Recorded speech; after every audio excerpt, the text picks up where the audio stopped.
যে বিজনেসম্যান আমার সিঙ্গাপুরে বিজনেস করতে পারবে 0% ট্যাক্স দিয়ে, সেই বিজনেসম্যান 56.5% ট্যাক্স দিয়ে সেই বাংলাদেশে বিজনেস করতে আসবে না। মাননীয় স্পিকার, আপনি একই সাথে বলছেন আপনি মাছ মুচমুচে করে ভাজবেন, আবার একই সাথে বলছেন আপনি তেলটা কম দিবেন। এই যে স্ববিরোধী অবস্থানটা, এটা আমাদের সাধারণ মানুষের কাছে এটা স্পষ্ট হতে হবে। কিছুক্ষণ আগে একজন বলে গেলেন, একজন মাননীয় সংসদ সদস্য, যে আমাদের দেশের ইনভেস্টমেন্ট ফ্রেন্ডলি একটা এনভায়রনমেন্ট ক্রিয়েট করা হয়েছে। মাননীয় স্পিকার, 100 টাকার যদি আমি বাংলাদেশে ব্যবসা করি, আমাকে কর্পোরেট ট্যাক্স দিতে হয় 27.5%। অর্থাৎ আমি সেখানে 100 টাকার মধ্যে আমার পকেটে থাকে আর 72.50 টাকা, 72.5 টাকা। এই 72.5 টাকার মধ্যে আমার ডিভিডেন্ড ট্যাক্স 4.5 আমাকে দিতে হয় মাননীয় স্পিকার 40%। অর্থাৎ আমার পকেটে তখন থাকে 43.5 টাকা। এই 43.5 টাকা আমি 100 টাকা ইনকাম করি, আমার সর্বসাকুল্যে আমার ট্যাক্স চলে যায় 56.5%। আমরা যদি মালদ্বীপের দিকে তাকাই, আমরা যদি সিঙ্গাপুরের দিকে তাকাই, মালয়েশিয়ার দিকে তাকাই, সেখানে এই কর্পোরেট ট্যাক্স হচ্ছে 0%।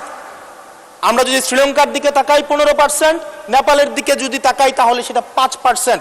শুধু সরকারের সমালোচনার খাতিরে না, আমরা নির্মোহভাবে কনস্ট্রাকটিভ ক্রিটিসিজমের জায়গা থেকে আমরা বলছি এই 56.5% কর্পোরেট ট্যাক্স এবং ডিভিডেন্ড ট্যাক্স বিদ্যমান রেখে এটা ডোমেস্টিক ইনভেস্টমেন্টকেও প্রমোট করবে না এবং ফরেন ইনভেস্টমেন্টকেও প্রমোট করবে না।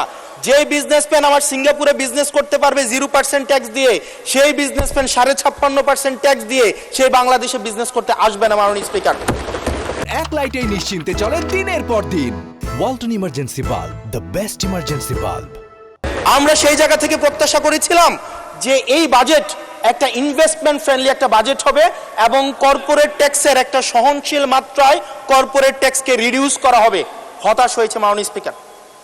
মাননীয় স্পিকার, আমরা যদি পরবর্তী যে অসঙ্গতিটা, সেটা হচ্ছে মূল্যস্ফীতি এবং জিডিপির যে লক্ষ্যমাত্রা নির্ধারণ করা হয়েছে, বর্তমানে মূল্যস্ফীতি হচ্ছে 9.4% এবং আমরা যদি খাদ্যপণ্যের মূল্যস্ফীতি ধরতে যাই সেটা 12%-এরও বেশি। এখন এই বাজেটে নির্ধারণ করা হয়েছে মূল্যস্ফীতি সেটা আমাদের 7.5%-ই রিডিউস করা হবে। পৃথিবীর সব দেশে, সব বাজেটে, সব অর্থনৈতিক ব্যবস্থায় মূল্যস্ফীতিকে নিয়ন্ত্রণ করার স্বীকৃত মাধ্যম হচ্ছে দুইটা।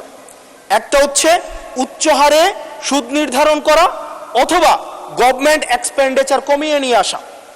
আমাদের একটা অর্থ বছরে 1,40,000 কোটি টাকার একটা নির্ভরশীল অর্থনীতি বিদ্যমান রেখে আমরা কিভাবে মূল্যস্ফীতিকে আমরা 7.5%-এ নিয়ে আসব, এই যে স্ববিরোধী যে অবস্থানটা, এই জায়গাটা আমাদের কাছে আসলে মাননীয় স্পিকার স্পষ্ট না।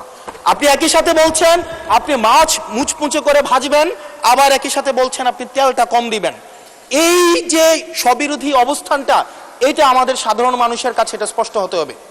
মাননীয় স্পিকার, আমরা এই সংসদে দেখেছি মাননীয় প্রধানমন্ত্রী নিত্য প্রয়োজনীয় দ্রব্যের দাম নিয়ন্ত্রণের যেই সুপারিশটি করেছেন এবং যেই বিষয়ে বলেছেন, এটির জন্য জনগণ বাহবা দিয়েছেন। আবার গত পরশুদিন মাননীয় অর্থমন্ত্রীকে আমরা দেখলাম আমাদের খুবই নিত্য প্রয়োজনীয় আমাদের কাপড়, রড সিমেন্ট, তারপর হচ্ছে নিত্য প্রয়োজনীয় 16টি দ্রব্যের মধ্যে উনি ট্যাক্স বসানোর কথা বলেছেন।